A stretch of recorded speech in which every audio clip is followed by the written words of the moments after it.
Est-ce que tu vas te révolter contre le décret d'Allah? Je ne parle pas de la prévention, mais une chose est arrivée. C'est qu'Allah l'a décrété. Si tu le connaissais, très certainement, tu l'aurais accueilli, je dirais avec joie même.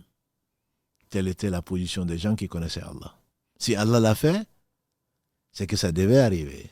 Si Allah l'a fait, c'est que c'est la meilleure des choses qui pouvaient arriver pour une raison ou pour une conséquence ou pour une récompense qui sera énorme. Ne vois pas l'immédiateté, ne vois pas tout de suite. Ça me fait mal, non mais ça fait très mal. Oui, bien sûr.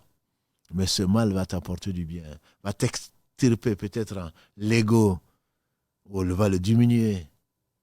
Tu te crois humilié? Non. C'est pour que tu travailles. C'est pour que tu te reformes. Parce que si tu meurs, comme l'a dit le prophète sallallahu alayhi wa sallam dans le hadith de Ibn Mas'ud Kalalagré, celui qui a tant soit peu d'orgueil dans le cœur ne rentrera pas au paradis.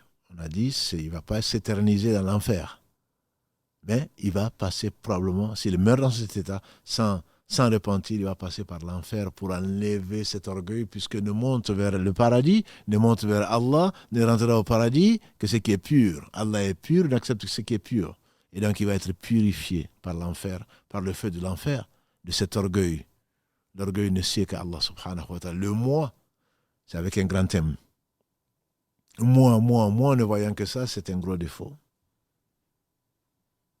Ça, c'est le premier conseil qu'il donne le cheikh et il a certainement raison de le donner. Le deuxième conseil qu'il donne, et qui est très important également, qui te permet d'accepter ou de faire face au mal des gens, il dit que si une chose arrive, pose-toi la question pourquoi? Quel message Allah veut me faire passer?